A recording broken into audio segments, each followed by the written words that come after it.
طريقة التابوكي أو التابوكي الكوري. أول حاجة هنجيب دقيق رز، وهنحط عليه كوباية مياه سخنة، وهنفضل نقلب فيه لحد ما يكون عجينة.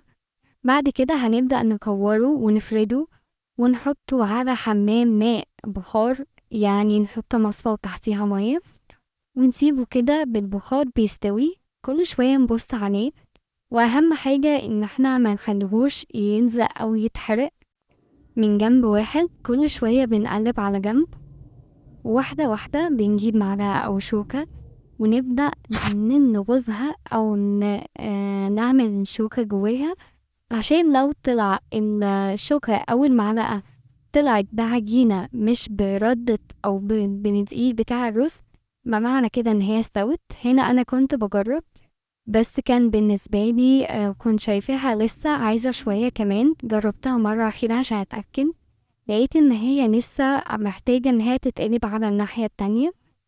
سبتها شوية كمان وقلبتها على الناحية التانية فعلا، وبرضه هنغطيها وسبتها حوالي من 10 دقايق لربع ساعة. آخر حاجة سبتها لما حسبت الوقت كان 20 دقيقة بالظبط.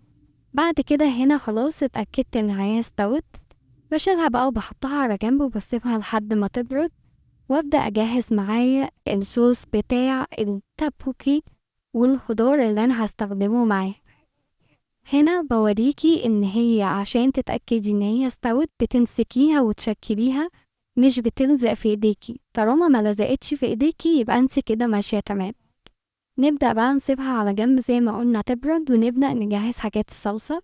ده الخضار اللي استخدمته طماطم وبصل وخيار، وهنا ده كان فلفل، مش فلفل حامي، مش فلفل العادي، فاستخدمت منه حتة بسيطة خالص. لو انت بتحبه حراق تقدر تستخدمه. اول حاجه بقى هبدا استخدمها في المكونات دي كلها هي البصل.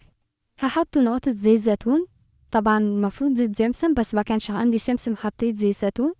وهبدا اشوح البصله بتاعتي واحده واحده لحد ما لونها يبدا يجيب الدرجه البني، مش هسيبه لحد ما يتحرق.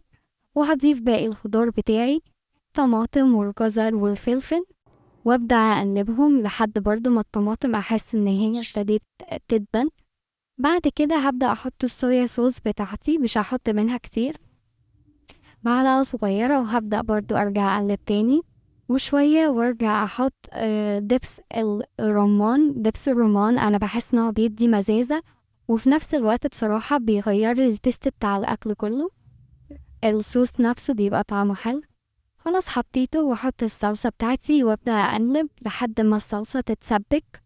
حطيت طبعا كل البهارات اللي انا بحبها والفلفل والملح. شوفي انتي بتحبي ايه، في ناس بتضيف سكر بس انا بالنسبة لي دبس الرمان بحطه بديل السكر، او ناس بتضيف عسل. بعد كده بقى هبدأ اشكل التابوكي بتاعي، بحيث ان انا اخليه كلها قطع متساوية وشبه بعضها. هشكله وهوريكي دلوقتي الاشكال اللي انا وصلت لها. انا كده عملتهم قطع صغيرة كلها في حجم واحد قريبين من بعض عشان السوا يكون مظبوط. ضفتها على الصلصة، وهبدأ اقلبها واحدة واحدة. هوطي عليها النار واسيبها لمدة 5 دقايق 10 دقايق، ما سيبهاش كتير عشان ما تلزقش. وكده كده هتبدأ الصلصة معايا من النشا بتاعة الرز التبوكي هيدا. وهنا كان النهاية خلاص، بعد 10 دقايق بالظبط كان بالنسبة لي استوى. التابوكي عبارة عن الصوص، أهم حاجة اهتمي بالصوص لأن العجينة نفسها ما بيبقاش ليها طعم. وبالهنا والشفا.